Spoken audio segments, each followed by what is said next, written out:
Hello les amis, je vous retrouve pour une nouvelle vidéo sur le football et l'Euro 2024 et je vais vous présenter le résultat du match Écosse-Hongrie en statistiques. On va rentrer dans le détail des statistiques pour ces deux équipes, essayer de comprendre un petit peu le déroulé de cette rencontre. Donc c'était un match de la troisième journée dans le groupe A. D'ailleurs, le dernier match pour ces deux équipes dans le groupe A et la Hongrie a battu l'Écosse 1-0, un match très serré jusqu'au bout des arrêts de jeu puisque le but de la Hongrie a été marqué à la centième minute par Sobot.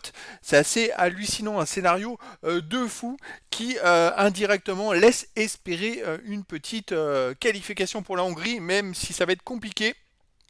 Je vais tout vous expliquer dans cette vidéo, puisque après les statistiques, on va revenir sur le classement de ce groupe A avec les stats des équipes. On va voir un petit peu les possibilités de qualification pour les huitièmes de finale.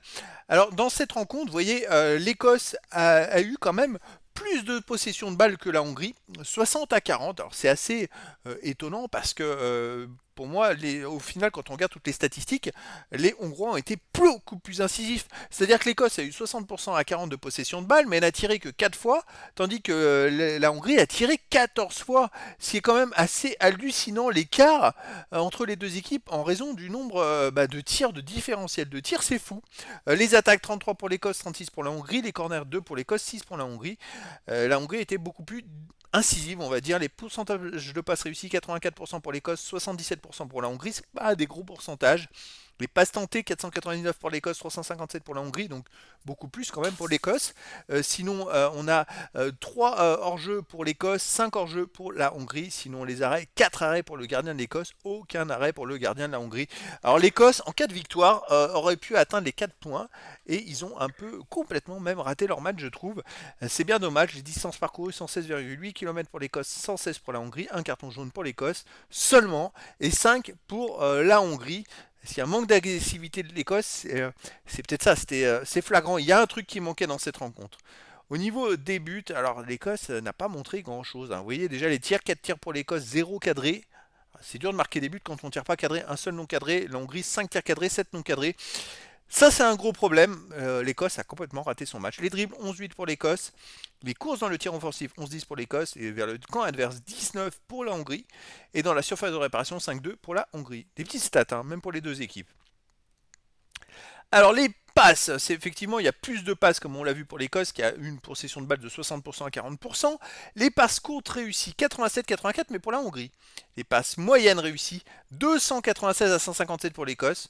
Les passes longues, 39-30 pour l'Écosse. Les passes arrière, 64-49 pour l'Écosse. Les passes réussies à gauche, 121 à 79 pour l'Écosse. À droite, 123 à 60 pour l'Écosse. Les coups francs, 19 pour la Hongrie, 18 pour l'Écosse. Les passes dans la surface de réparation, 10 à 9 pour l'Écosse. Pourcentage de centre réussi, 5 sur 16 pour l'Écosse. 3 sur 20 pour la Hongrie. L'Écosse, d'un point de vue passe, a été supérieure à la Hongrie. Mais bon, après, ils n'étaient pas incisifs. Ça ne sert à rien de faire des passes pour tourner en rond. Il faut faire des passes pour avancer et pour se créer des occasions.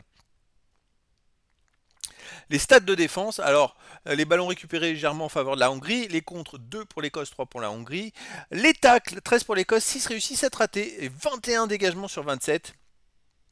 La Hongrie 17 tacles, 6 réussis, 11 ratés, 16 dégagements sur 19. Les stats de gardien, alors clean sheet bien sûr pour la Hongrie qui n'a pas encaissé de but. Sinon, vous voyez les arrêts, les Hongrois, et le gardien hongrois n'a pas eu à faire d'arrêt, il n'y a pas eu de tir cadré de l'Écosse. Alors dans un match avec autant d'enjeux, l'Écosse avait une chance en cas de victoire de se qualifier pour les huitièmes de finale. Eh ben, ils ont complètement raté leur match parce qu'ils n'ont même pas mis en danger la Hongrie. Ils doivent être, je pense, ils doivent être déçus, hein, vraiment. La discipline, 16 fautes pour l'Écosse, 13 pour la Hongrie, mais seulement un jaune pour l'Écosse et 5 pour la Hongrie.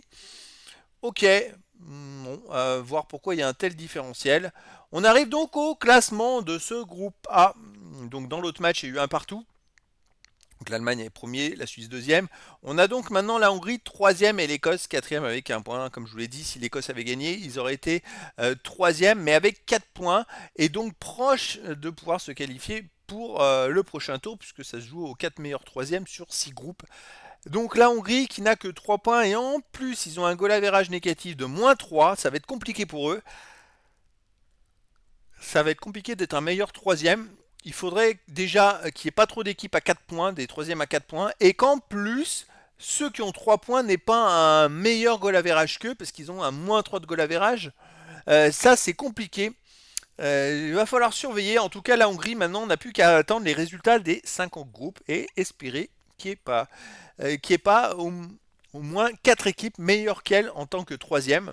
Il suffit qu'il y ait 2 équipes troisième moins bonnes que la Hongrie et la Hongrie sera qualifiée en tant que meilleure troisième pour les huitièmes de finale.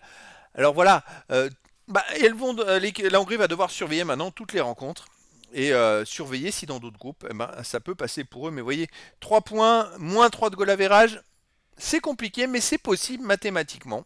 Donc voilà les amis, c'était la présentation du résultat du match Écosse-Hongrie qui a vu la victoire 1-0 pour la Hongrie dans cette troisième et dernière journée du groupe A. Et grâce à cette victoire, la Hongrie peut encore espérer se qualifier pour les huitièmes de finale en tant que meilleur troisième. Il y en a 4 sur les 6 groupes. À voir si ça peut passer mathématiquement pour l'Écosse. C'est fini pour cet euro. Voilà les amis, je vous dis à très bientôt pour une nouvelle vidéo.